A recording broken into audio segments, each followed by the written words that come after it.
in this third part of our chapter on sociological research, we'll look at some ethical concerns that sociologists need to be aware of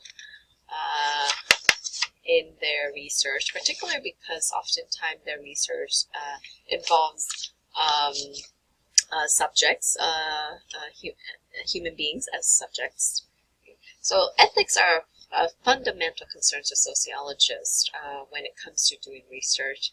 Although sociologists are expected to follow ethical guidelines that adhere to openness, honesty, truth, and protection of research subjects, their studies can occasionally elicit great controversies as well, and we've observed quite a few throughout history.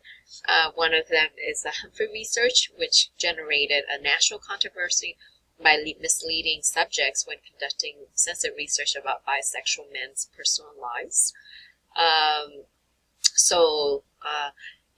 You can Google the name Humphrey, Humphrey's. First name is Laud, and I'm sure you'll find a lot of articles on that topic. So sociologists, many of them belong to ASA, American Sociological Association, which is the national professional organizations for sociologists in the States, as well as sociologists in other countries that may be interested in joining as well. So this organization they have presented a code of ethics for all its members, and I've included here the website to this code of ethics. So part of this code of ethics include maintaining objectivity, and integrity in research, making sure that the researchers respect everyone's, including their subjects, right, or particularly their subjects' rights to privacy and dignity. So this may include, for example, that the scholars do not reveal their subject's identity and the information that were shared with the researchers. And the researchers must do all that they can to protect their subjects from personal harm. So that, for example, again, not revealing their identity, as well as not endangering their lives in any other way. So again, preserve confidentiality is very important. So oftentimes in nearly all research, all sociological research, scholars have to have a consent form and give it to their subjects, so that way the subjects are aware that their participation is voluntary. The data they're sharing will be protected, and that everything is confidential. And subjects always have the right to withdraw from the study at any time in the course of their study. They should never feel coerced or feel uncomfortable as they're participating in the study.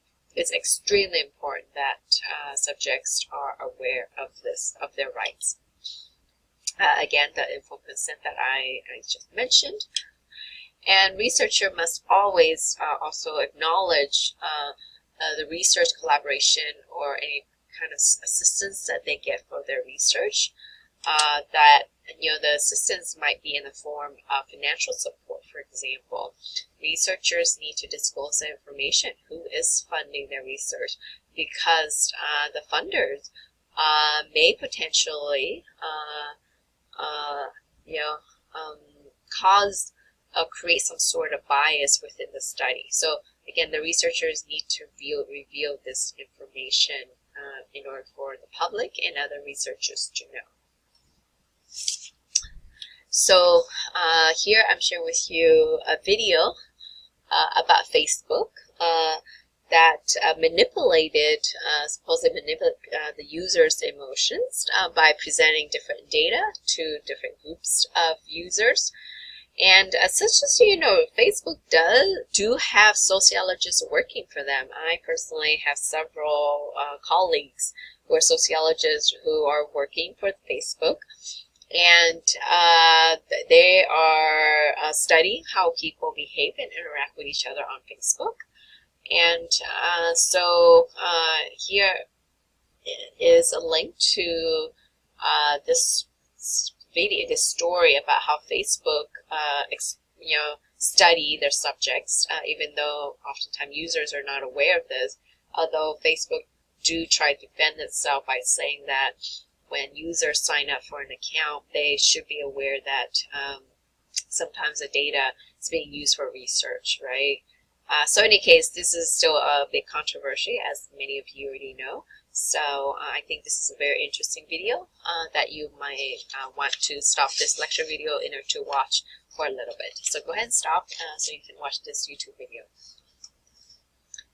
Okay, I hope you enjoyed watching that video and find it interesting. So in addition to the code of ethics that sociologists try to adhere to, the other issue that scholars across all fields, actually, not just within sociology, to try to maintain is value neutrality, which is try to remain impartial without any sort of bias or judgment toward their data, toward their subjects throughout the whole research process, including when the researcher shared their results. So this is an idea that was strongly promoted, advocated by Max Weber, one of the sociologists, early sociologists, and quite famous within sociology. So so before I conclude this section, I'd like to also share with you another video which talks about sociological data collected on Black fatherhood, and it's a very interesting video. It includes a group of men discussing the kind of data that comes out surrounding Black fatherhood, and I encourage you to watch it and pay attention to what each of the participants in this discussion talk about, the data that was gathered and the other ideas that they're suggesting or sharing in order to I encourage you to kind of unpack and question the data that have been gathered, particularly around the idea of Black fatherhood. So go ahead and pause and watch this video, and then we will go into the next video, which is our conclusion.